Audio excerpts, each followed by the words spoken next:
नमस्कार. जुन्नर टाइम्स मध्ये तुमचं स्वागत आहे सर. तुम्ही डायरेक्ट थेट आंबेगाव तालुक्यातून जुन्नरमध्ये आलात. तुमची एक फसवणूक झाली आणि तुमची जशी फसवणूक झाली, इतर लोकांची होऊ नये म्हणून तुम्ही खास हे जनहिताच्यासाठी त्याला प्रसिद्धी मिळावी यासाठी तुम्ही प्रयत्न करतात. त्याबाबत तुमचं सर्वप्रथम धन्यवाद सर. आता मला सांगा का ही जी ऑनलाईन फ्रॉड किंवा ही जी फसवणूक झाली, ही कशी झाली? कोणत्या तारखेला झाली? तुमचं नाव सर्वप्रथम समजू द्या. माझं नाव अजय पोपटराव लबडे. मी मंचर या ठिकाणी राहतो. दिनांक 22 तारखेला 22/7/2025ला सायंकाळी 7:11 मी माझा मोबाईल ओपन केला. त्यावेळी व्हॉट्सॲप ग्रुप हिडन होऊन आयकॉन त्यांनी स्टेट बँक ऑफ इंडियाच्या नावाने टाकला आणि साइन स्टेट बँकेचं ठेवलं. त्यालाच अटॅच त्यांनी बँकेचा मेसेज ठेवला की तुम्हाला एवढे एवढे रिवॉर्ड पॉईंट मिळाले आहे, त्याचे कॅशबॅकमध्ये रूपांतर होणार आहे, तरी खाली लिंक ओपन करावी. मी त्याला टच केलं असता त्या लिंकमध्ये सेम ते लिंक ओपन झाल्यानंतर सेम बँकेचंच ॲप ओपन झालं. डुप्लिकेट सेम बँकेचं तुमचं अकाउंट कोणत्या बँकेत आहे? SBI. अच्छा, ग्रुपला डायरेक्ट SBI ची लिंक येते हम्म. आणि तुम्ही ती क्लिक करता. क्लिक केल्यानंतर डायरेक्ट स्टेट बँकेचंच SBI डुप्लिकेट चालू होतं की आपल्याला वाटतं बँकेचंच ॲप आहे. ओरिजिनल ॲप वापरले तुम्ही? नाही, मी ओरिजिनल नाही. ती लिंक ओपन केल्यानंतर ती SBI लिंक चालू होती आणि SBI चालू होते. सगळं ते बँकेचं ओरिजिनल सगळं. लोगो वगैरे सगळं सगळं सेम येते, दिसतो. सेम येते. मग काय विचारलं? मग त्याच्यामध्ये ATMचे अंक भरा, CVV भरा आणि त्याचा पिन भरा. हे भरल्यानंतर तात्काळ 1 सेकंदात पैसे उडतात. मग तुम्ही आता ते सगळं ऑप्शन्स आले का हे हे करा रिवॉर्ड मिळवण्यासाठी, तर मग तुम्ही त्याच्या आधी काय विचार केला का हे नक्की असं कसं कोणते रिवॉर्ड आहे किंवा काय आहे? हे पिन टाकण्यापूर्वी? नाही, मला वाटलं बँकेच मेसेज आहे, हे बँकेनेच विचारणा केली असेल अच्छा. म्हणून मी ती लिंक ओपन केली. आणि मग तुम्ही त्या जसं जसं त्यांनी सांगितलं स्टेप तसं टाकत गेलास. हो.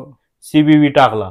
CVV टाकला, ATMचे कार्ड नंबर टाकले, पिन टाकला आणि ते सगळं मिरर टाईप त्यांना ते समोर दिसत होतं मी टाकलेलं. अच्छा. म्हणजे संपूर्ण मोबाईलच मला हॅक करून टाकला होता आणि मिरर टाईप मी जे अंक टाकेल ते समोरच्या पार्टीला दिसत होते. मोबाईल पूर्ण हॅक झाला ते link मोबाईल open चालूच केलं. होता, मोबाईल चालू होता, परंतु त्याला संपूर्ण ते अंक त्याला ते समोर दिसत होते. आणि ATMचे अंक आणि पिन टाकल्यानंतर लगेच अमाऊंट डेबिट व्हायला सुरुवात झाली. मेसेज आले तुम्हाला? मेसेज 45,000चा मेसेज पण आला. मेसेज आल्यानंतर त्या मेसेजच्या खाली असं नोट केलं होतं बँकेने की जर हा व्यवहार तुम्ही केला नसेल तर खाली टोल फ्री क्रमांक फिरवा. मी तात्काळ 1 सेकंदात तो टोल फ्री क्रमांक फिरवला आणि माझं अकाउंट फ्रीज झालं. म्हणून त्या पुढील राहिलेली अकाउंटमधील रक्कम माझी वाचली गेली आणि ती कट झाली नाही. तिथपर्यंत व्यवहारात हात थांबला गेला. म्हणजे एकूण तुमचे 45,000 रुपये कट झाले. 45 आणि नंतर 5चा मेसेज पडला, असे 50 गेले. 45 नंतर तुम्ही कळवलं होतं ना बँकेला? कळवलं, पण फ्रीज व्हायच्या अगोदर परत 5 गेले. 45 आणि 5 हे 50,000 रुपये गेले. 50,000 रुपये गेले माझे. तुम्ही डोक्याला हात लावून बसला. हा, मग काय करणार. तुम्ही चांगले सुशिक्षित आहेत, सरकारी नोकरीला पण आहे आता, तरी पण तुम्ही याच्यामध्ये फसले. मग तुम्ही हे सगळं झाल्यावर 50,000 रुपये तुम्ही गेल्यावर समजा मनस्ताप होणार तो होणारच आहे. तुम्ही काय पुढे ऍक्शन घेतली? मी फोन तुमचा चालू का स्विच ऑफ केला? नाही, फोन चालू होता. त्याच्यानंतर मला बँकेने सांगितलं तुम्ही 19:30ला कळवा. मग नंतर मी 19:30ला त्याच रात्री कळवलं, परंतु सायबर क्राईमने काय सांगितलं की तुम्ही सकाळी शाखेमध्ये जा आणि ट्रान्झॅक्शन ID आम्हाला सांगा, मग आम्ही प्रोसेस चालू करू. मग मी त्याच रात्री बँकेला कळवल्यानंतर पोलीस स्टेशनला पण गेलो, मंचर पोलीस स्टेशनला. तिथं सुद्धा लेखी अर्ज दिलेला आहे. आणि दुसऱ्या दिवशी सकाळी 11 वाजता बँकेत गेल्यानंतर ट्रान्झॅक्शन ID मिळाल्यानंतर मी 19:30ला संपूर्ण माहिती दिली. बर. नंतर माहिती दिल्यानंतर 2 दिवसांनी परत 19:30ला कॉल केल्यानंतर त्यांनी सांगितलं की तुमची ATMद्वारे 2 शहरामध्ये तुमचे पैसे काढले गेले. करपटणामध्ये 5,000 रुपये ATMद्वारे काढले, धनबादमध्ये 45,000 काढले, येस बँक 5,000 रुपये धनबाद नाही करपटणामध्ये आणि बुद्धाना बँक इथे 45,000 धनबादमध्ये काढले. कोणत्या राज्यातलं आहे? हे झारखंड. झारखंड मधून हा फ्रॉड होतो? हो. झारखंडचा आरोपी आहे तो तिथनं काढणार ATM मधून हो. पैसे. आणि त्या ह्याचं हे पण आलंय का, ज्या खाते हे काय SBI नंबर हा कसला आहे? हा माझा कंप्लीट ID SBIचा. अच्छा. मग आता हे कधी 3 दिवसानंतर पोलिसांनी माहिती सांगितली, ठीक आहे, आता पैसे काढले, परंतु त्या जो बँक अकाउंट होल्डर आहे, जो समजा ज्याने फ्रॉड केला, त्याच्याबाबत काय? त्याच्याबाबत काहीच नाही. फक्त बँकेने मला सांगितलं की तुमची त्या रकमेला मी शॅडो लावला आणि समोरील येस बँकेच्या शाखेला सुद्धा शॅडो लावलेला आहे. ते सुद्धा अकाउंट फ्रीज केलेलं आहे. परंतु पैसे रिटर्न होण्याचे काहीच बोललं जात नाही. सायबरवाले म्हणतात त्या अकाउंटमध्ये पैसेच नाही आहे, निरंक झाले. त्यामुळे तुमचे पैसे मिळणं पण अवघड आहे. मिळू शकत नाही. तुमचे 50,000 रुपये त्या अकाउंटवर गेल्यापासून किती वेळामध्ये ते काढले गेले तिकडं? 3 मिनिटात. फक्त 3 मिनिटात. 7:18 त्यांनी पैसे काढले. आणि आता बँकेत त्या काहीच रक्कम नाही. त्या बँकेत काहीच रक्कम नाही. आता बँकवाले म्हणजे सायबरवाले म्हणतायत की आम्ही त्याला शॅडो लावलाय, हां. ज्यावेळी तिथं जर समजा बँकेमध्ये जमा होईल काही, तर आम्ही ते पैसे काढू. असे ब्रँच मॅनेजर सांगतात बँकेचे, SBI वाले. सायबरवाले सांगतात पैसे मिळणं अवघड आहे, पैसे मिळणारच नाही. कारण त्या अकाउंटमध्ये पैसेच नाहीये. बर, म्हणजे अशा पद्धतीचा हा फ्रॉड केला जातो. हो. आणि ते बाहेरच्या राज्यातलं सिस्टम असल्यामुळं पोलिसांना देखील तिकडं जाणं त्रासदायक होतं. मग हे सगळं आपल्या केंद्र सरकारने 1930 सारखं सायबर हेल्प क्रमांक काढलाय, त्याचा काय फायदा झाला तुम्हाला? त्याचं काहीच नाही. फक्त मला अकाउंटचे डिटेल कळले की हा कुठं पैसा गेला, कोणत्या शाखेत गेला आणि कुणी काढला, कोणत्याद्वारे काढला, एवढी फक्त मला माहिती मिळाली. परंतु पुढची प्रोसेस काहीच नाहीये.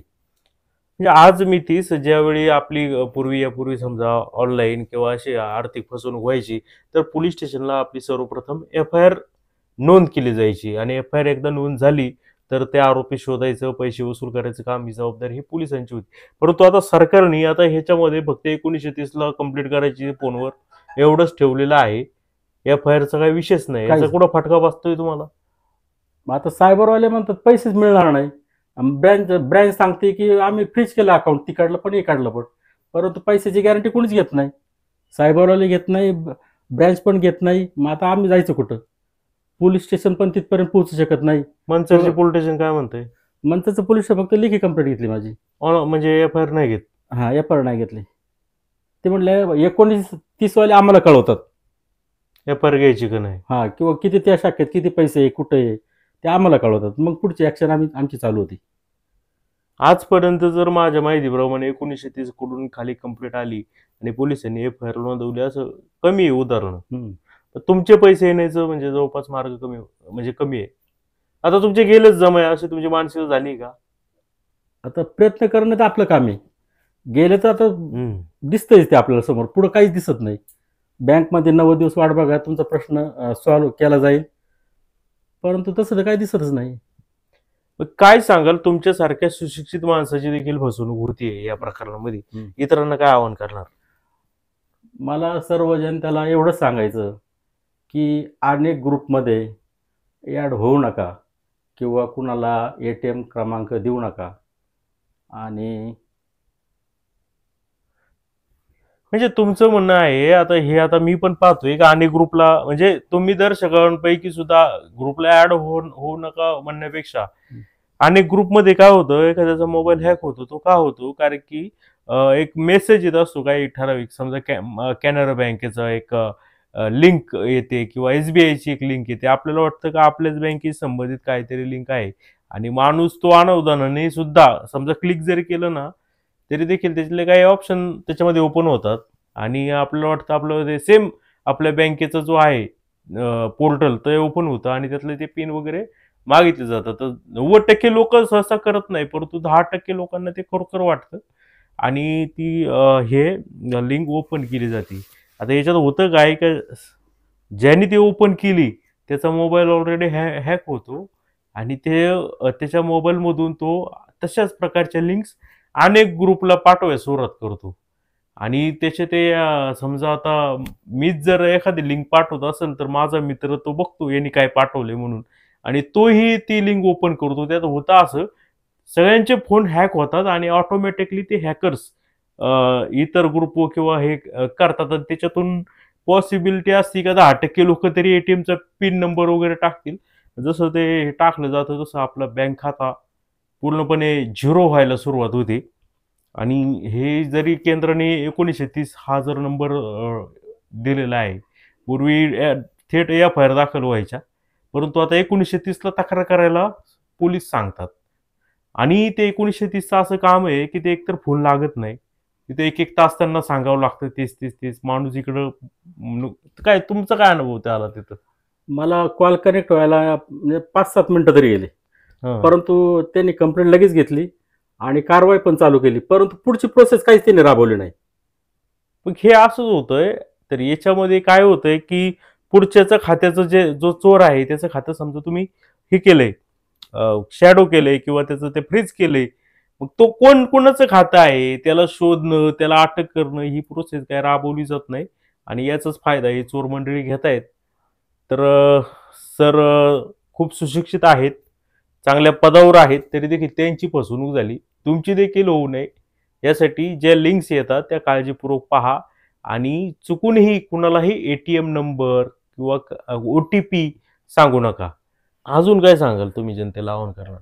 जनतेला मी एक आवाहन करीन, की Facebookच्या माध्यमातून, WhatsAppच्या माध्यमातून किंवा इतर फ्रॉड कॉल जे येतात, त्याद्वारे येणाऱ्या कॉलला प्रतिसाद देऊ नये किंवा दिल्यास आपलं ATM कार्ड, CVV किंवा इतर कोणतीही माहिती देऊ नये.